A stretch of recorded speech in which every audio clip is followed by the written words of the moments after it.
Hi, I am Kendall Rawls with the Rawls Group, and I'm your host. Today, I am joined by one of the Rawls Group succession planners, Jean Venant, and we will be discussing successor identification, and more specifically, what do you do if a family member does not want or have the ability to fill your shoes? Jean, thank you for being here and sharing your expert insight. Thank you for having me, Kendall. First and foremost, succession planning may look very different for some than others. For most, the family business is a legacy vessel that is built and embarked on with hopes and aspirations that you'll pass the baton to your children upon your exit. And sometimes it is purely to sustain your lifestyle and provide opportunities for yourself, family, and your community through the remainder of your life.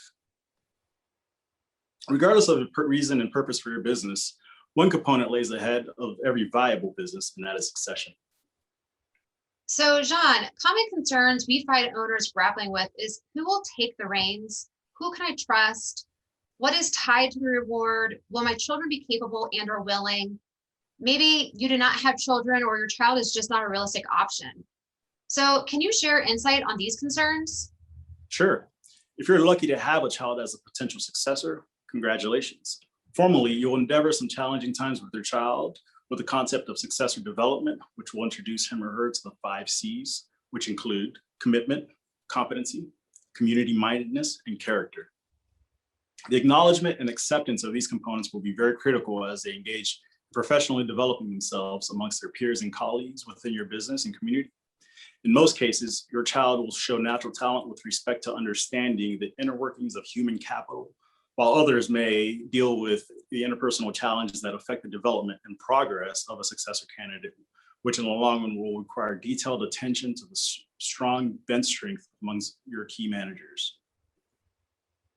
So, Jean, it appears bench strength is imperative where successor strength lags. Is that correct? Ultimately, if all works as planned, the benefits are immense. And you're correct.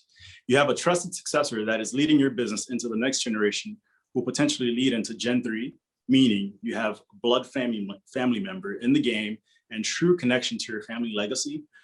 You have a sense of confidence that you can intervene when the issues arise within your business, meaning you can intervene as being the leader behind the leader.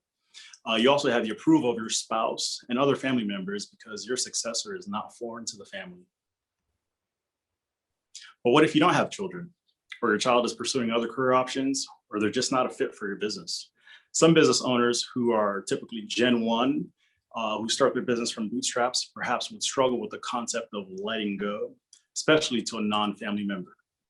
However, there are solutions to this, whereas a business owner can create a unique opportunity for a very special key manager to rise to the opportunity and to serve as a contingent successor while your child continues to develop, or maybe you don't have a child. An equitable key manager with or without buyout, whichever works for you based on your goals, or even having a group of your top performers collectively participate in an ESOP. So, Jean, if there is one thing for the listener to walk away with, what would that be? The biggest thing I can say here is, even with all the options on the table, you may be able to achieve succession beyond your lifetime of ownership. Whether it's with or without direct family members, succession planning is not a project. It is a journey towards perpetuating your legacy through the next generation of owners and managers. Jean, thank you so much for sharing your insight on successor identification, and especially when an owner may be grappling with the ability for a family member to fill their shoes. Your expert insight was of high value. I really appreciate it. Thank you so much, Kendall.